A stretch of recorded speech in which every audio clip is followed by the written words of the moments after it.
সাম্প্রতিক সময়ে সোশ্যাল মিডিয়াতে ভাইরাল হয়েছে জংকুকের এক বিশেষ রোগ, যার নাম ADHD। আর এই রোগের কথা জংকুক নিজেই স্বীকার করেছে 29 আগস্ট ওয়েভার্স লাইভ চলাকালীন জংকুক অতিরিক্ত নড়াচড়া করছিল।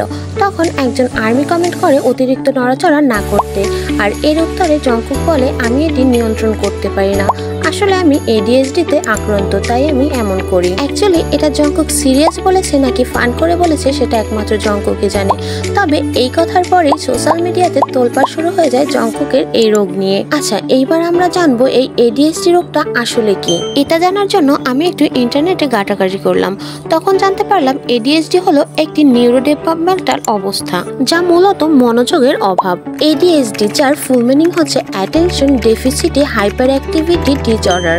বাংলায় বলতে গেলে এটাকে মনোযোগের অভাব ও অতিরিক্ত স্বয়ংক্রিয়তার সমস্যা, মানে অতিরিক্ত নড়াচড়ার সমস্যাকে বোঝানো হয়। এটি একটি মস্তিষ্কের বিকাশ সংক্রান্ত সমস্যা, যা সাধারণত ছোটবেলায় হয়ে থাকে, কিন্তু অনেক সময় প্রাপ্তবয়স্করাও এই রোগে আক্রান্ত হতে পারে। এই রোগে আক্রান্ত হলে কোনো কাজের প্রতি মন ধরে রাখা খুব কঠিন হয় এবং ছোট ছোট বিষয়ে অনেক বেশি বিভ্রান্ত হয়। আর অনিয়ন্ত্রিত নড়াচড়া, সবসময় কিছু না কিছু করতে ইচ্ছে করা এবং ধৈর্য ধরে বসে থাকা বা ধীরে কাজ করা ভীষণই কঠিন লাগে। আর এই লক্ষণগুলো আমরা অনেক সময় জংকুকের মধ্যে খেয়াল করেছি।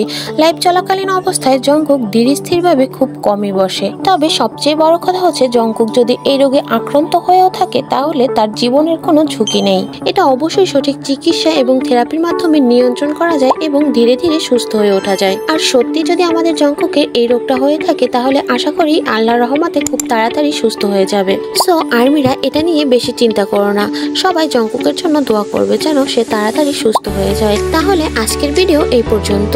যদি ভালো লাগে তাহলে ভিডিওটিতে একটা লাইক দিয়ে চ্যানেলটা সাবস্ক্রাইব করে দিও। আবার দেখা হবে অন্য কোনো ভিডিওতে। আজকের মতো আল্লাহ হাফেজ।